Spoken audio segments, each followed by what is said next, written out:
Quando pensas num personagem sombrio, violento, adulto e juntas-lhe um escritor ainda mais negro, só uma coisa te vem à cabeça: Justiceiro Max.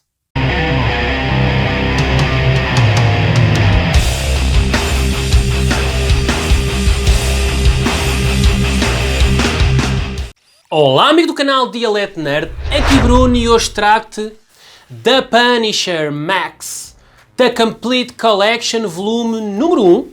Este é um encadernado da Marvel, que saiu em 2016. Ora, é formato americano, capa mole, lombada quadrada, com 416 páginas coloridas. Contém Born de 1 a 4, Punisher de 1 a 12, tudo isto saiu ali por volta de 2004. Ora, o argumento é de Garth Ennis e o desenho de Derek Robertson na primeira história. Na segunda temos Lewis LaRosa e na terceira Leandro Fernandes. Ora, e a sinopse é a seguinte: na minissérie de abertura, Born, a guerra do Vietnã está nos seus últimos dias. Mas o capitão Frank Castle não tem intenções de a deixar acabar tão rapidamente. Em breve, os seus homens irão lutar com tudo o que têm pelas suas vidas. Mas a negra obsessão do seu líder irá provar ser mais letal do que os inimigos aos seus portões. Em The Beginning, temos um Frank Castle nas ruas de Nova York no pós-11 de setembro. Lutando sua guerra interminável contra o crime, um sangrento massacre derruba o equilíbrio do poder no submundo e logo novos jogadores vão chegando à cidade. Mas a América é agora um local de morte e homens violentos estão em busca do controle total. A CIA tem em vista um novo recruta contra a guerra ao terror, Frank Castle, apenas para descobrirem que estão brincando com o fogo. Os resquícios dos fantasmas da máfia irlandesa, os psicopatas e sádicos conhecidos como Westies, ainda assombram os bares e becos do que outrora foi Hell's Kitchen. O Justiceiro encontra-se preso numa guerra entre grupos perigosos que trazem seus rancores para a Manhattan do século XXI e lutam pela herança deixada pelo mais antigo dos fantasmas da máfia irlandesa. Tudo isto em Kitchen Irish. Ora, fica aqui então a pontuação do Goodreads. E em relação aos destaques, eu vou destacar, eu vou falar, neste caso, a história a história. Ou seja, neste encadernado vem 3, como eu disse, é o Born, The Beginning e o Kitchen Irish. E eu vou colocar os meus destaques em cada uma das histórias. Não vou fazer no conjunto, porque vocês vão perceber, eu senti aqui algumas diferenças, mesmo a nível da minha apreciação. Foi um bocadinho diferente. Então, começando pelo Born, a primeira história de todas, para mim é o melhor dos 3 arcos, sem a mínima dúvida. Aqui é mostrado um Frank Castle totalmente frio e determinado, que vai de frente contra tudo e contra todos para levar a sua avante. A história é narrada do ponto de vista de um dos seus soldados, e acompanhamos aqui a sua visão otimista no meio daquele horror, e isto é delicioso. Temos também aqui a crescente loucura de Castle, e a forma como é descrita é de gênio. Temos aqui algumas passagens até em que ele ouve vozes na sua cabeça. Para mim, o ponto negativo não há. Eu não encontro aqui, obviamente, que poderá haver algumas coisas. Eu não consegui encontrar, eu apreciei tanto esta história que eu não consigo me estar a focar em pontos negativos. Eu acho que a história tem o comprimento necessário, não precisava nem de mais, nem precisava de mais páginas, nem tem páginas a mais. Eu acho que a história está sólida, transmite uma psicologia perturbante que eu acho magnífica, e vocês já sabem que tudo o que tem a ver com este tipo de tema, eu fico logo agarrado. E a arte é muito boa, demonstra bem a violência visceral dos textos de Garth Ennis. Ora, no segundo arco, The Beginning, para mim existem várias personagens, todas elas com personalidade distintas, com camadas, algumas delas até bem caricatas. Para mim isto é o melhor da história, os personagens. Castle gera um verdadeiro massacre, tem cenas género Rambo, dele assim com uma metralhadora a matar toda a gente. Tem ali umas cenas que faz lembrar muito os filmes do Stallone. O traço para mim é realista, muitíssimo bom e cheio de detalhes.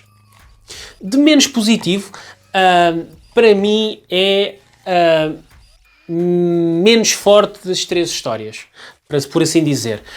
Aqui eu acho que Garth Ennis preocupa-se mais em chocar por chocar, mas sem bases que sustentem.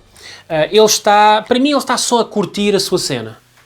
Tem algumas situações que para mim são super exageradas e até um pouco irreais. Eu sei que estamos aqui a falar de super-heróis e não sei o quê, mas este é um super-herói que não é assim tão super, não é? Por isso são normalmente histórias um bocadinho mais, principalmente quando é fechadas nele próprio, são histórias mais reais, por assim dizer. E eu disse que algumas eram um pouco irreais, mas outras então são muitíssimo irreais. Eu vou dar aqui alguns pequenos exemplos, se calhar quem não leu fica um bocadinho, mas vai identificar depois quando ler. A forma como Castle foi capturado, depois de tudo o que já tínhamos visto do personagem antes, foi no mínimo estranha. A forma fácil como ele foi capturado. Temos aqui um personagem que se está a ver em sangue, com partes do corpo num copo, e ele aguenta-se quase uma eternidade a sangrar a rodos, e por cima numa zona que sangra imenso, e ele com as partes do corpo num copo, eu não vou dizer o que é, mas quando virem vão identificar. É extremamente irreal. Eu não sou médico nem nada, mas sei que uma pessoa a sangrar daquela maneira não dura muito. E ele, pronto. A outra situação, eu acho que até vai escalonando de absurdo. E temos ainda o outro personagem que, acontecesse o que acontecesse, não morre. Ele chega ao ponto de até ser empalado, e mesmo assim ainda vem para desafiar o Frank Castle. Eu estou-me a rir, mas é uma situação... Eu estou a ver e tipo, too much. Ennis, eu sei que estás a curtir a tua cena, estás mesmo em grande, estás mesmo a divertir-te. Mas too much, não é? Too much. No terceiro arco, Kitchen Irish, eu destaco aqui, aqui o Castle fica um pouco de parte até, o foco nem sequer é ele. O giro neste caso é seguir as gangues na busca da herança deixada, que é o que passa aqui um bocadinho numa história. Há uma história que há o mestre da máfia, o todo-poderoso, acaba por falecer e acaba por deixar algumas indicações, e andam as gangues todas depois à procura das migalhas para encontrar o tesouro, por assim dizer. E então é giro, é pegar nessas várias gangues, todas elas muito diferentes umas das outras, e a forma como elas buscam encontrar e depois no fim sobreporem-se umas às outras, acaba por ser muito mais interessante até do que seguirmos propriamente o Justiceiro, que ele até nem aparece assim muito, ou o que aparece nem sequer é ele o ponto alto da história. Neste caso, o interessante, como eu estava a dizer, é seguir realmente os acontecimentos de cada um dos grupos. É também interessante aqui o mistério do que eles vão encontrar no fim e como lá vão chegar. Isto para mim é realmente o melhor do arco. E o final é bem interessante.